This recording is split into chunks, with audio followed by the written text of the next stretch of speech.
disait ici, oh Seigneur Jésus, cette femme veut te dire, Seigneur, donne-moi alors de cette eau. Oh Seigneur, c'est toi la source d'eau intarissable. Oh Dieu Tout-Puissant, nous sommes venus ici, Père, puisque nous sommes assoiffés. Nous voulons que tu nous parles, Seigneur. Un seul mot de ta part donne la vie, mais 1000 mots d'un homme donneront toujours la mort. Parle-nous, Seigneur. Je suis ton serviteur. Tu m'as appelé pour te servir, Seigneur. Moi. Prends le contrôle de cette montre des terres, Seigneur.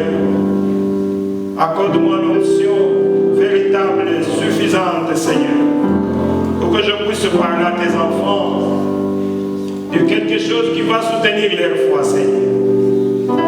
Père bien-aimé, je prie pour chacun de tes enfants, oh Dieu. S'il y a quelqu'un qui est venu ici pour la première fois, que tu touches son cœur, Seigneur Jésus, à l'écoute de cette parole. S'il y a quelqu'un qui est malade, Seigneur, donne-lui la force. Je tue l'ordre à tous les démons de maladie. Au nom du Seigneur Jésus, démons de maladie qui se trouvent dans les corps des gens. Je vous ordonne en tant que serviteur de Dieu de libérer les corps des enfants de Dieu. Au nom du Seigneur Jésus, je vous chasse de leur corps, je vous envoie dans les lieux arides. Que tous les démons de maladie quittent ces lieux. Celui qui est faible, qu'il soit fort. Celui qui est malade, qu'il soit guéri. Au nom de Jésus-Christ, le Dieu vivant. Celui qui a un problème, qui trouve la solution, Seigneur. Puisque nous sommes tes enfants, oh Dieu. Nous sommes les troupeaux de ton pâturage, oh Dieu. Bénis ce moment que nous entrons dans ta présence. Conduis toutes choses pour ta gloire. Au nom de Jésus-Christ. Amen. Lèvez-vous, nous allons lire la parole de Dieu, bien-aimé. Merci Jésus. Prenez vos Bibles dans Jean.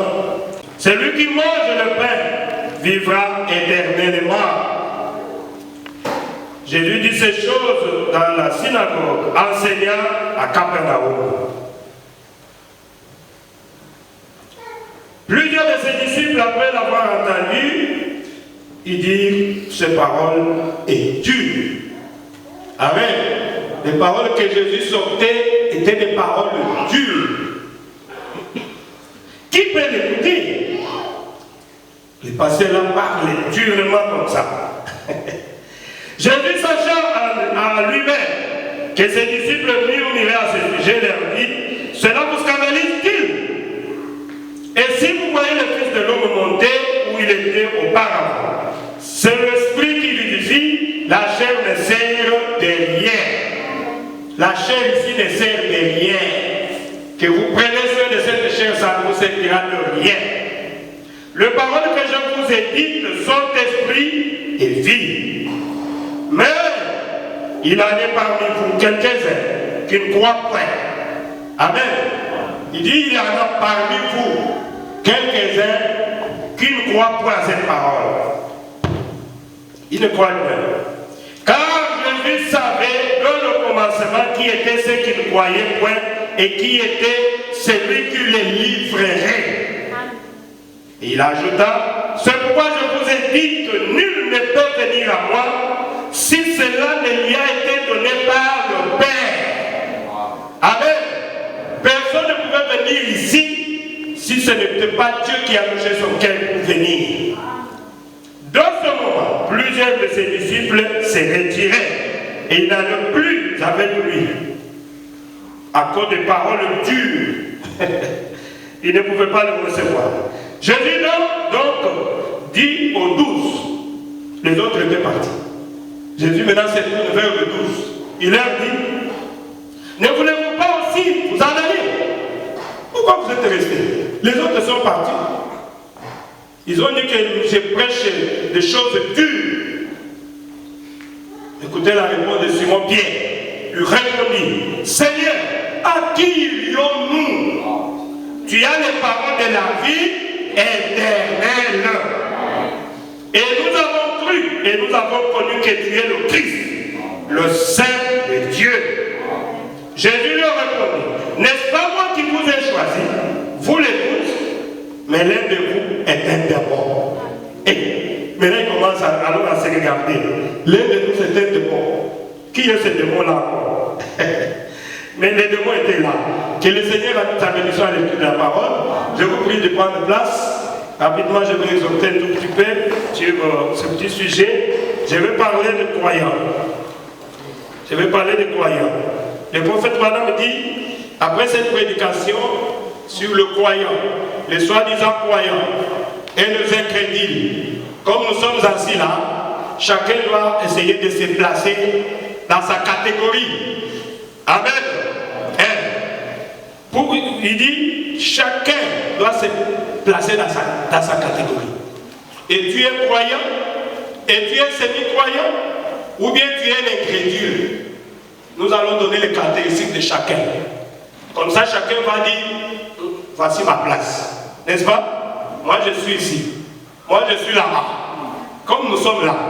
C'est ce que le prophète dit. Je vais lire le paragraphe 28. Il dit ceci. Le paragraphe 28. Oui, il dit, il y a premièrement le croyant, puis les soi-disant croyants, et enfin les incrédules. Eh bien voilà un sujet, mais aussi sûr, que nous sommes assis ici dans cette salle, dans tout rassemblement, il y a toujours ces trois groupes. Amen. Donc que nous sommes ici rassemblés, il y a toujours ces trois groupes-là. Partout où des gens se rassemblent, nous trouvons ces trois groupes. Et nous les avons toujours trouvés, et nous les aurons probablement toujours jusqu'au retour du Seigneur Jésus. Amen. Partout où les gens se rassemblent, il y a toujours ces trois groupes-là. Le croyant, les soi-disant croyants et les incrédules. Alors chacun doit savoir s'il prend quelle catégorie. Oh, merci Jésus. C'est ce que le prophète dit. Il dit encore quelque chose.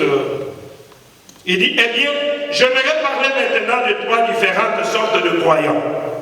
Oh, rappelez-vous, il s'agit de croyants. Mon sujet est le croyant. L'un est un vrai croyant. Amen. L'autre est un soi-disant croyant. Et l'autre, c'est un incrédule. Eh bien, le premier groupe dont j'aimerais parler est celui de croyants. Parce que je pense qu'ils doivent être placés en premier.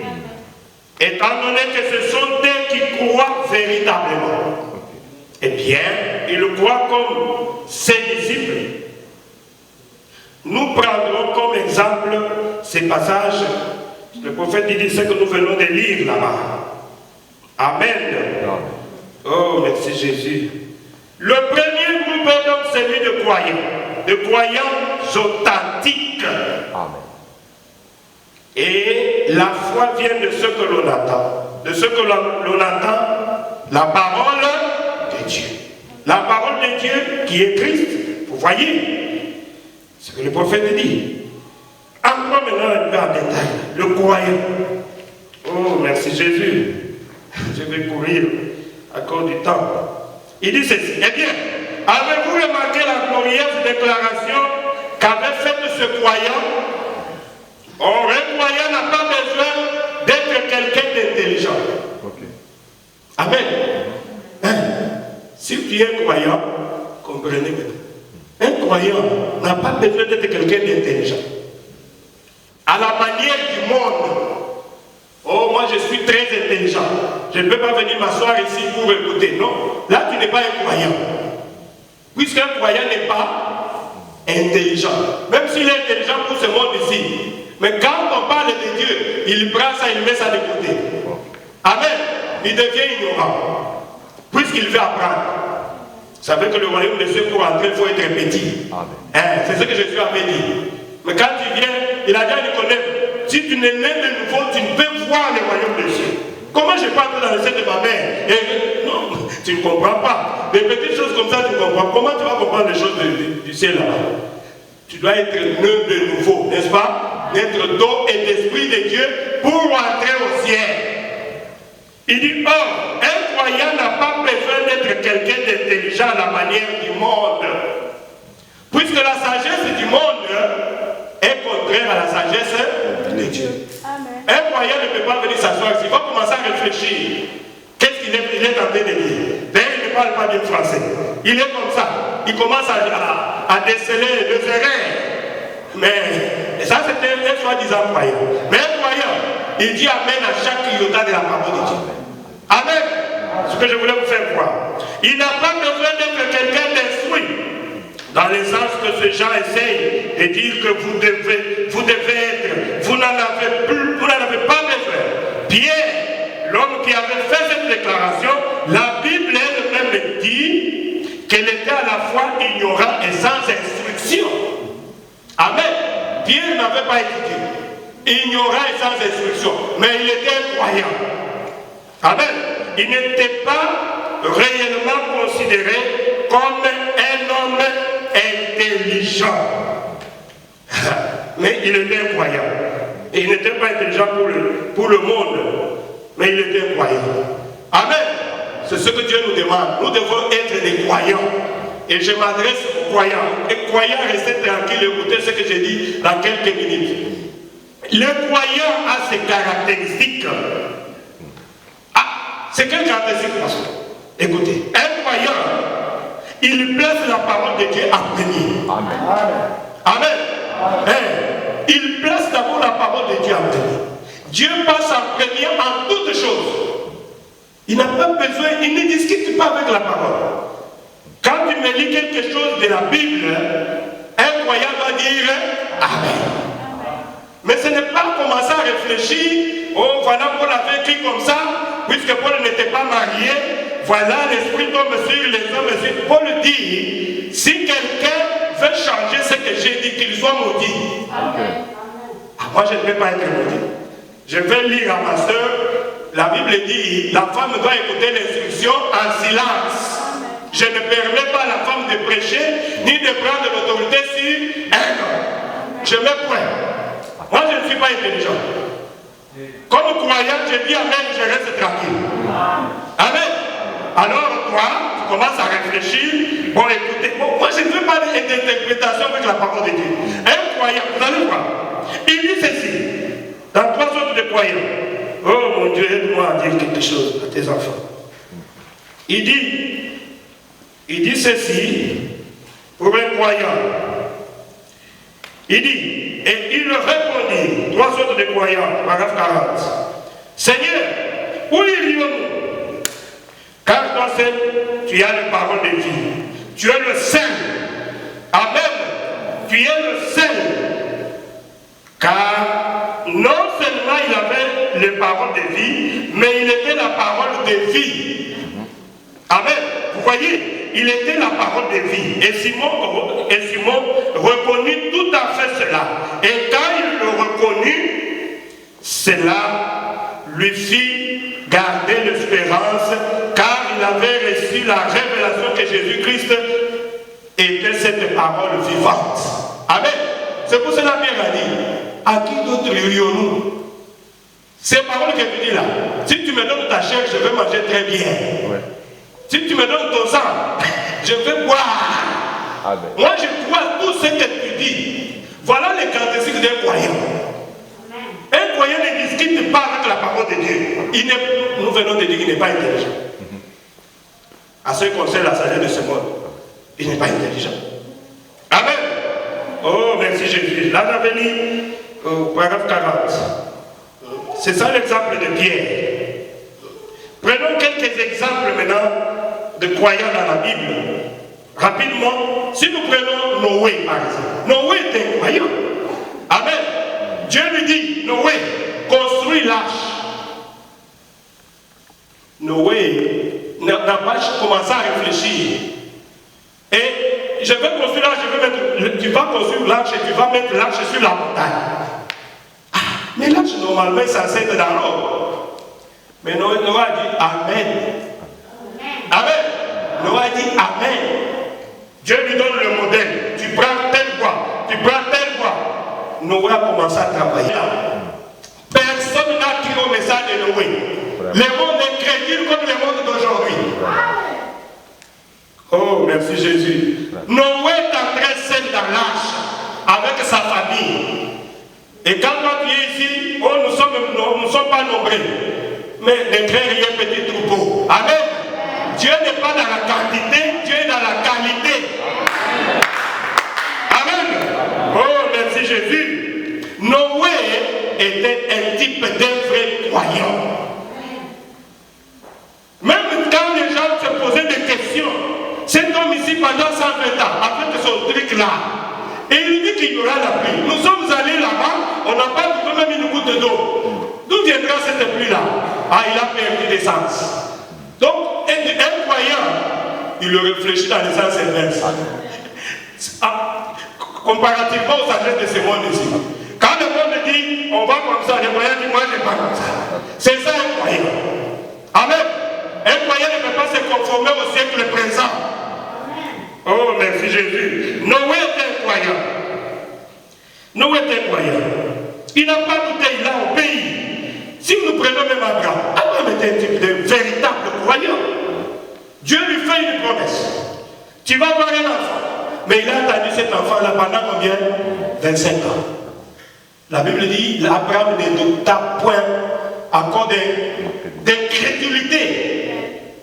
Mais il était patient avec Dieu. Puisqu'il était croyant, il disait, ce que Dieu a dit, il est obligé de l'accomplir. Et nous sommes des croyants. Les gens se moquent de nous. Ils disent quand nous serons élevés.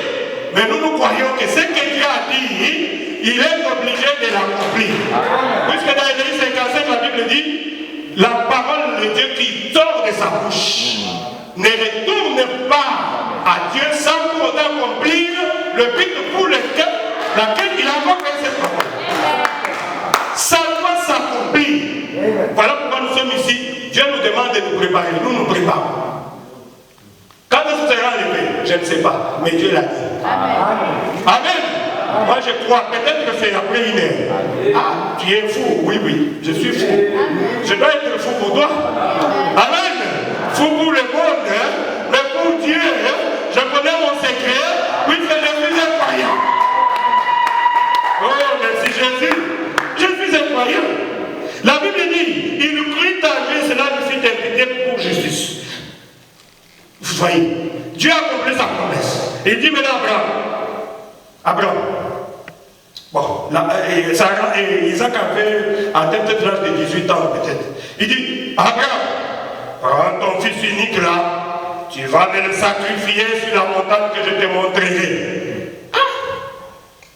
Ah, l'enfant que j'ai attendu pendant 25 ans. L'enfant arrive, un jeune garçon comme ça, un héritier.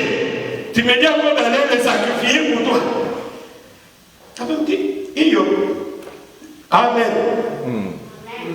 Abraham dit, maintenant, il n'y a pas de problème. Mais le problème, c'est ma femme. C'est pour cela que nous, les serviteurs de Dieu, on n'est pas obligé de dire tout à nos femmes. On doit garder nos femmes, puisque la Bible dit la femme est un être faible. Il y a d'autres choses, quand tu dis à ta femme, ah, il va mal comprendre ça. Imaginez si Abraham avait dit, Sarah, je pars avec Isaac pour le sacrifier. Sarah allait crier, oh, boulanger, venez voir, le papa sorcier est ici. Sarah ne pouvait pas accepter ça. Et une fois que j'ai attendu pendant 25 ans, tu me dis que tu pars le sacrifier, l'unique. Abraham m'a dit, bon, Sarah, moi je pars avec mon fils, on va aller adorer. Il a détourné le dossier. Il dit, bon, je ne veux pas de problème. Ah, vous allez adorer? Ok, merci, allez-y adorer. C'est ainsi qu'Abraham est parti avec Isaac. Arrivé à la montagne de Madé, il prend le bois, il le met sur son fils. Alors, allons-y. Les serviteurs restaient là-bas. Il arrive sur la montagne, il installe le bois. Maintenant, Isaac lui demande, papa, voici le feu, voici le bois, mais où se trouvent les sacrifices? Abraham a tourné comme ça. Il dit, chef de poule, mon fils, Jéhovah Jireh. Jéhovah Jireh, il pourvoira. C'était une promesse, c'était une prophétie pour Abraham. Abraham a prophétisé qu'il est Jéhovah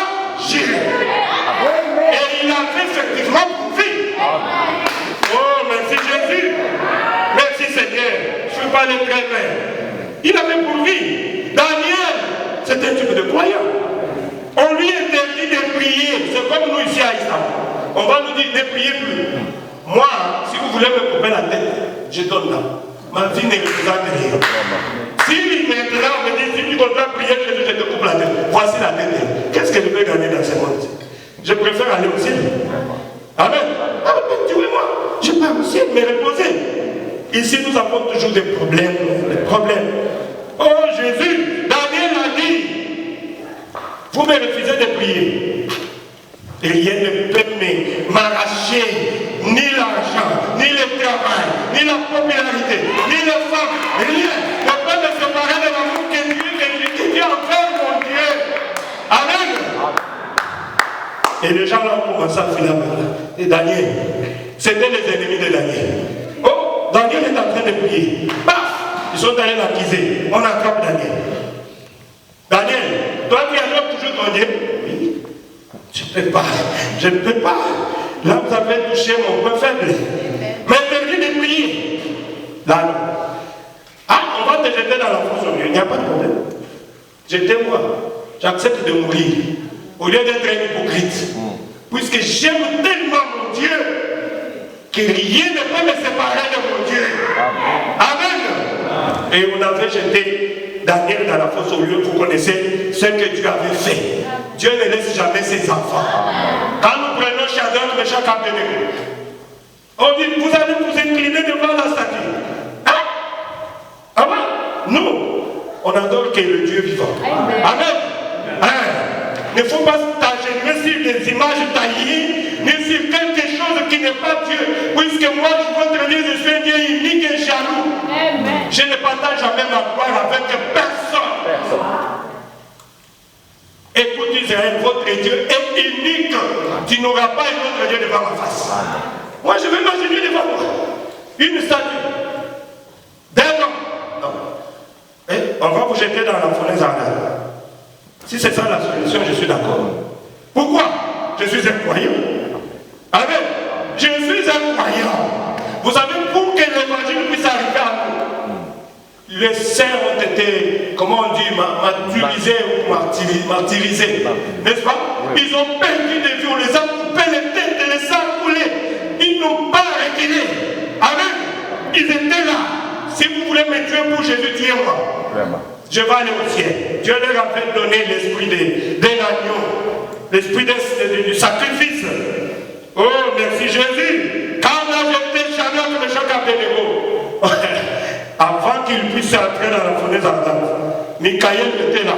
Seigneur, moi je veux descendre. Tu connais ma force. Tu connais ma force, Seigneur. Dieu lui dit, je connais ta force. Tranquillise-moi. Les problèmes de mes enfants, ça me concerne moi. Ça me concerne moi. Toi qui es mon serviteur, quand il s'agit de mon enfant, là c'est moi. Jésus. Mais on est en train de les lier. Sois calme. Et quand moi j'étais le premier, peut-être c'était Shadrach, on le jette. Les anges regardent sur le trône, Dieu n'était plus là. Quand est-ce qu'il est parti? Ah Jésus, Dieu était déjà le premier dans la fournaise ardente. Et ils ont vu Jésus. Ils ont vu Jésus. Amen. À tel point que le roi dit, n'avons-nous pas jeté 3 hommes? Mais je vois une 4e personne là. Et sa figure est ça dans la Bible. Oh Jésus, c'était lui-même. Des fois les épreuves nous poussent à rencontrer Dieu. Amen. Les épreuves, c'est bien pour un enfant de Dieu. Il ne faut pas, quand vous êtes passé par une épreuve, commencer à pleurer. Non. Vraiment. Non. Oh, merci Jésus. Les épreuves, c'est pour un enfant de Dieu. Je peux lire une citation qui parle de ça. Dans la résurrection de Lazare, au paragraphe 81, le prophète en parle. Oh, merci Jésus, aide-moi. Qu'est-ce qu'il dit? Il dit ceci. Il dit, la Bible n'en dit rien. Certains écrivains ont dit que c'était Sadak. Il tomba malade. Et parfois, Dieu éprouve votre foi. Amen. Voyez-vous cela? Amen. Dieu éprouve défend votre foi. Oui. Chaque fils qui vient à Dieu doit être éprouvé. Oui. Amen. Ne trouvez pas étranges les épreuves ardentes qui arrivent. Tu es ici, tu passes des moments difficiles, le mari peut-être quelque part. C'est une épreuve. Dieu doit te former. Ce n'est pas pour ça que tu dois abuser de la confiance de ton mari. Amen. C'est une épreuve. Ton épreuve ne sera pas semblable à la mienne. Amen. Chacun a son épreuve. Chacun a sa croix qu'il doit supporter. Amen. Car cela n'est fait que pour perfectionner votre foi. Cette épreuve-là, Dieu a fait cela pour perfectionner votre foi. Vous rapprochez davantage. Cela est plus précieux pour vous que l'or. Il faut aimer passer par les épreuves. Quand tu te reproches de rien, c'est une épreuve, n'est-ce pas? Il faut tenir bon. Il ne faut pas maudire Dieu. Job n'avait pas maudit Dieu. Oh, il dit quelque chose encore, paragraphe 83. Faites attention, maintenant, remarquez. Un passage de l'écriture que j'ai noté ici, tout ça. Donc, Nathanaël était un croyant. Amen. Nathanaël était un croyant véritable. On lui dit, Jésus de Nazareth. Quand il est venu en face de Jésus, et que Jésus a révélé seulement le secret de son cœur, il a dit c'est fini. Moi je crois. Amen. Amen. Moi je crois que c'est toi le Christ. C'est ça le caractéristique d'un croyant. Un croyant ne réfléchit pas avec la parole de Dieu. Quand on te lit la parole de Dieu, tu te fléchis devant la parole de Dieu. Oh, merci Jésus. Qu'est-ce qu'il dit encore? J'ai lu encore quelque chose pour terminer vite avec le croyant. J'attends d'aller vite.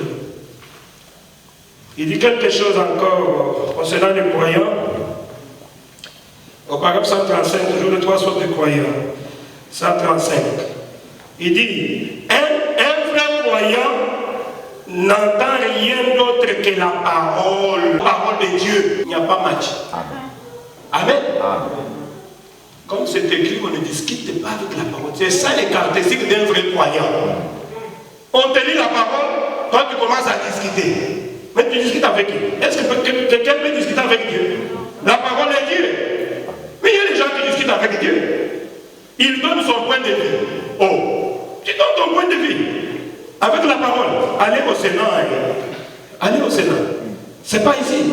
Avec Dieu, on dit Amen. Amen. Puisque Dieu a toujours raison. C'est ça, un croyant. Un vrai croyant n'entend rien d'autre que la parole. C'est tout. Il est attentif à la parole. Il ne cherche pas de failles. Amen. Amen.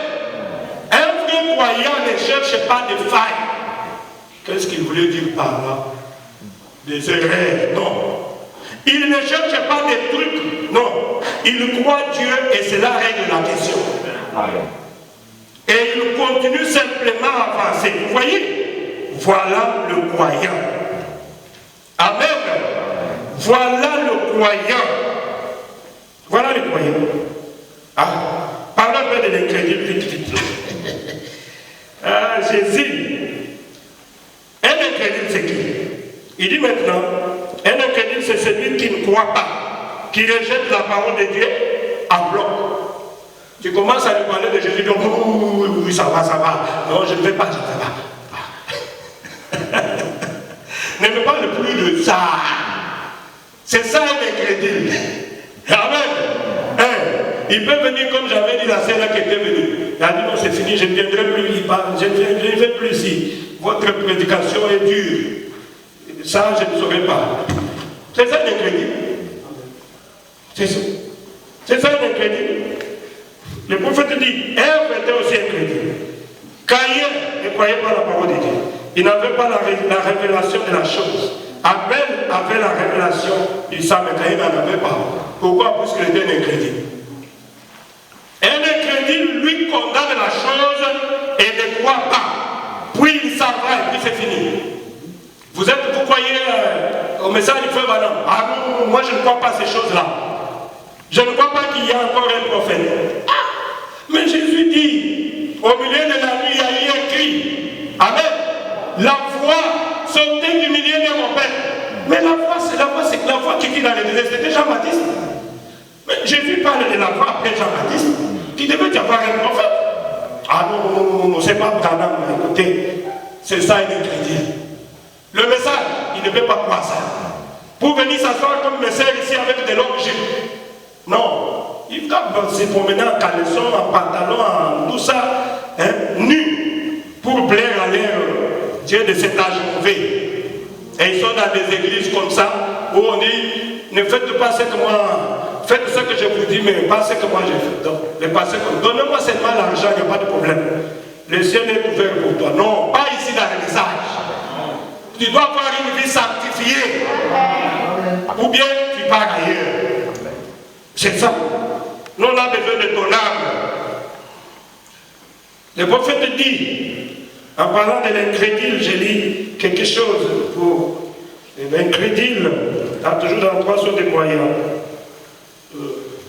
Il dit ceci, Caïn fit la même chose. Caïn ne pouvait pas, par exemple 112, 3 sources de croyants. Caïn ne pouvait pas croire que c'était vrai. Il dit, Dieu est saint, Dieu est pur, et Dieu est beau. C'est pourquoi je vais me procurer quelques fleurs.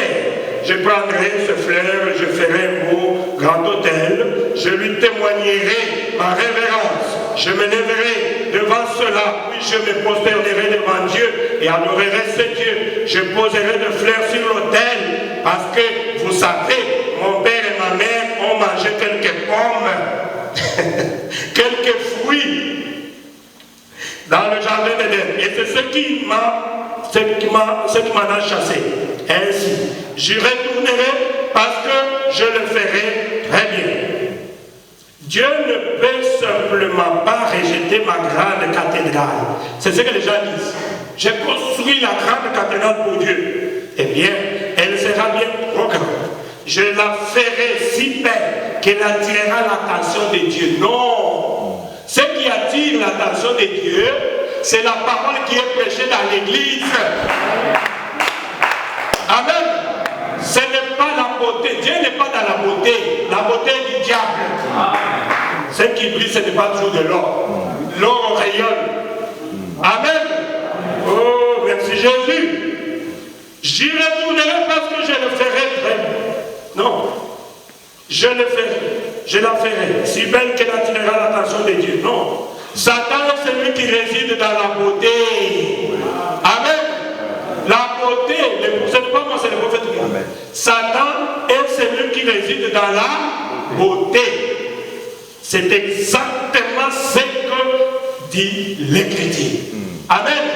La beauté est du diable. Soyez pas attirés par la beauté. Soyez attirés par le caractère. Amen. Le caractère. C'est ce que j'avais prêché à Kinshasa sur l'héritage. Le caractère. Ce n'est pas la beauté d'une femme, c'est le caractère que vous devez choisir. Elle ne peut pas être belle comme l'autre là, mais elle a un caractère d'une fille de Dieu. Elle aime Jésus. C'est comme le prophète avait dit, j'avais dit ça. Mes jeunes frères, s'il faut choisir une fille, une bonne femme, vous la trouverez dans l'église. Qui est une jolie femme? C'est celle qui peut venir s'asseoir et écouter la parole de Dieu. Ce n'est pas les femmes de Makolomike, non. Non. Oh, merci Jésus. Si vous voulez vous marier, venez dans l'église et choisissez votre femme. Tu n'auras pas de problème. Merci Seigneur. Là, je passe directement au 3e groupe. Parce que je dois me retirer. Le 3e groupe, c'est le groupe qui est dangereux. Le soi-disant croyant. Ah, les incrédules, il n'y a pas. L'incrédule ne pose pas beaucoup de problèmes. L'incrédule lui condamne et passe. Mais le soi-disant croyant, écoutez, il est terrible. Les types de Judas et Balaam, leurs pères, ils ont l'apparence de la piété, mais réunis ceux qui font la force. Les soi-disant croyants ont l'apparence de la piété. Vous allez voir un frère, un pasteur, un évêque, très bien là. Quand vous le voyez, vous le qualifiez d'un saint. Lui, il est déjà au ciel. Voilà. Il est saint là. L'apparence de la piété. Mais quand tu lui présentes la parole, il rejette la parole. Amen. C'est ça les soi-disant croyants. Ils sont pleins dans des églises. Mais quand tu lui présentes la parole, il le rejette. Mais ils ont l'apparence de la piété. Ils font toujours un semblant de croire. Un soi-disant croyant peut être là assis, tel que vous êtes là. Mais il fait toujours semblant de croire. Même si tu prêches comment, il retourne toujours dans ces choses-là. Ça entre, ça sort. Dieu nous a envoyé un prophète. Ah, c'est quel prophète? Bon, je parle seulement, écoutez, je parle seulement pour me distraire. C'est soit les soi-disant croyants. Ils font toujours semblant de croire. Ils sont là pour chercher le erreur, le faute. Ayant l'apparence de la piété, mais reniant ce qui en font la force. Ils cherchent toujours des failles, des erreurs. C'est un chrétien à 99%. Ah, il lui manque seulement 5%. Pour devenir un véritable croyant. C'est-à-dire qu'il peut opérer des miracles, il peut prêcher, il peut prophétiser, il peut accomplir, puisque le diable peut tout imiter sauf l'amour. L'amour vient de Dieu. Seul Dieu peut avoir l'amour. Mais le diable ne peut avoir que la haine. Mais comment toi qui prêches bien comme ça, tu pries pour le malade, les malades sont guéris. Mais pourquoi tu as la haine dans ton cœur? Tu es un soi-disant croyant. Tu es un soi-disant croyant. Ils sont à 99%. Ils sont là toujours pour chercher des fautes. Ah, les pasteurs là, ils ne connaissent même pas parler français. Toi, tu viens pour chercher les français ici. Hein? Les erreurs toujours. Frère Branham qui était prophète l'a dit, si vous venez dans Branham Tabernacle pour chercher des erreurs, vous en trouverez. Prenez votre cahier, vous allez rappeler. Mais si vous venez avec les yeux spirituels pour chercher Dieu, Dieu est ici. Dieu nous conduit. Dieu est avec nous ici. Jésus, tout dépend de ce que tu cherches. Quand tu regardes, qu'est-ce que tu vois? Hein? C'est ton problème. Oh, merci Jésus. Quand Jésus a dit, les autres sont partis. Mais pourquoi vous les 12, vous êtes restés? Les soi-disant croyants étaient parmi eux. Les soi-disant croyants étaient représentés par Judas. C'est pour dire que dans chaque groupe, il y a toujours ces trois sortes de croyants. Il était même le pasteur associé, le trésorier de l'église de Jésus. Jésus le connaissait très bien. Il disait qu'il est venu pour accomplir la parole. C'est un soi-disant croyant. Mais un soi-disant croyant, il n'arrivera jamais au baptême du Saint-Esprit. Quand on va parler du Saint-Esprit, allons maintenant au baptême. Ah non, je ne veux pas aller là-bas. Allons faire ça. Ah non. C'est ça les soi-disant croyants. Mais un croyant croit la parole. Amen. Même si tu veux que je culbute, je dors sur les tôles, je vais aller dormir là-bas. Si c'est Dieu qui l'a dit, je dois le faire. Amen. Mais un soi-disant croyant, il le raisonne. Les soi-disant croyants condamnent toujours et cherchent toujours les erreurs. Prenez Balaam et Moïse. C'est ça, Balaam était type de soi-disant croyant. Comment toi-même tu as avancé une prophétie, tu as dit, béni celui qui bénira Israël. Maudit celui qui maudira Israël. Mais comment toi tu veux maudire Israël? Seigneur, permets-moi. On m'a promis beaucoup d'argent par Balak.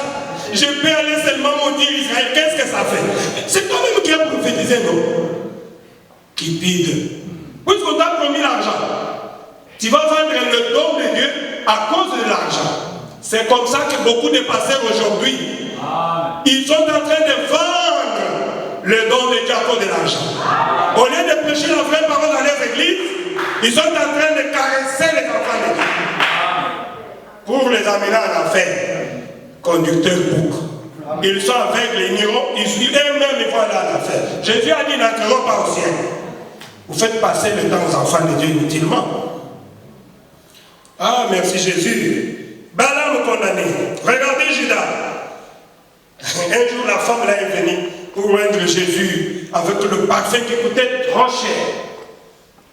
Judas là où il était assis là, il a entendu l'odeur là, il dit, Ils ont toujours de belles idées. Vous voyez que ça, c'est gaspiller l'argent. On pouvait bien prendre ces parfums, vendre et gagner beaucoup d'argent et donner ça aux pauvres. Ah! Jésus a dit, Judas, les pauvres, vous en avez toujours avec vous. Hein? Cette femme-ci, elle est en train de me pleurer puisque moi, je ne serai pas toujours avec vous. Comment tu peux être comme ça? Là, il parlait dans son cœur. C'est comme ça les soi-disant croyants. De belles idées. Mais Jésus, vous savez que Judas était voleur. Il voulait avoir cet argent-là pour voler. C'est lui qui gardait l'argent de l'église, et il volait. C'était un voleur. Les soi-disant croyants.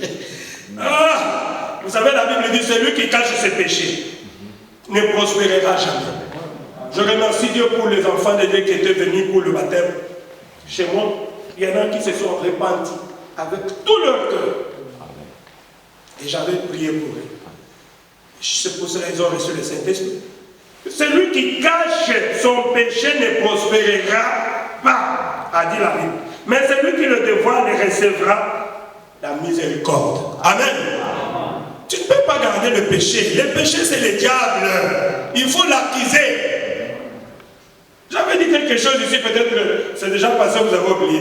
J'ai fait quelque chose de mal. À cette époque-là, avec confiance, je suis allé chez eux pour me repentir. Au risque de perdre même ma femme. J'ai dit, mais Dieu m'a dit de repentir, je vais aller me repentir. Satan me dit, mais tu sais que tu ne vas pas de cette belle femme-là, je m'en fous. Mais j'ai commis quelque chose de mal, je dois me repentir. Amen. Je ne vais pas cacher ça. Si on me refuse la femme, puisque j'ai... Alors, on me refuse la femme. Moi, je dois mettre ma vie en ordre. C'est ce que j'avais fait. Je n'ai pas honte de le dire. Vous voyez, c'est lui qui cache ses péchés. C'est comme ça qu'on reconnaît un croyant. Pierre, il a régné Jésus. Mais qu'est-ce qu'il a fait? Il est allé se repentir. Il a pleuré.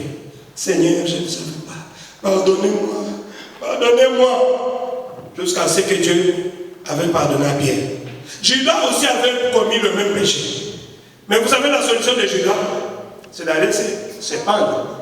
Voilà là où le soi-disant croyant vont se cacher. Il ne peut pas arriver à la repentance. Il ne peut pas. Il a un cœur dur, un cœur de pierre. Mais un croyant, tu peux te réfléchir, mais tu vas te relever. Amen. Ah, Satan, tu m'as eu. Bon, il n'y a pas de problème. Je pars t'accuser. Papa, je suis tombé à cause de ça. Ah non, tu dois apprendre à marcher, mon fils. Tu dois apprendre à marcher, ma fille. Tu ne dois plus faire ça. Je te pardonne. Allez-y de là-bas.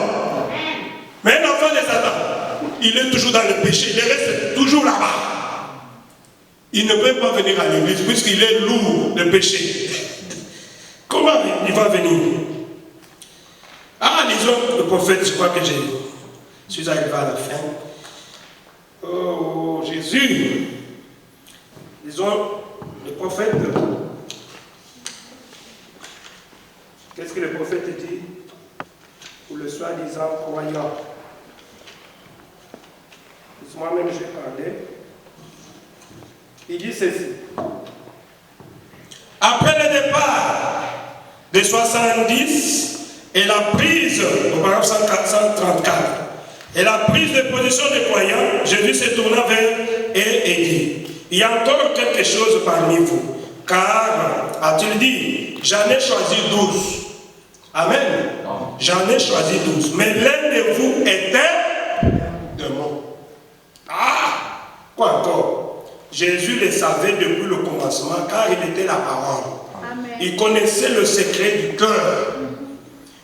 Comme c'était dur, arrêtez-vous une minute et réfléchissez-y profondément. Longuement et sans détour. Combien cela a dû être dur pour lui, marchant juste là, un homme qu'il appelait frère, il savait tout le temps qu'il était le trompeur qui essayerait de lui faire du mal et le vendrait pour 30 pièces d'argent. Combien c'était dur pour lui de garder cela dans son cœur, tandis que son ami s'avançait là. Il a même dit ami, il appelait Judas son ami. N'est-ce pas? Jésus a appelé Judas son ami. Il dit, ami, n'ai-je pas été avec toi tout ce temps? Il le savait pourtant dans son cœur, mais il ne pouvait rien dire. Il savait dès le commencement qui était celui qui les trahirait. Oui. Amen. C'était Judas. C'était Judas. Oh, merci beaucoup. Merci Jésus. J'ai essayé d'aller un peu vite là, puisqu'on partage le temps avec les autres. Levez-vous, nous allons prier le Seigneur.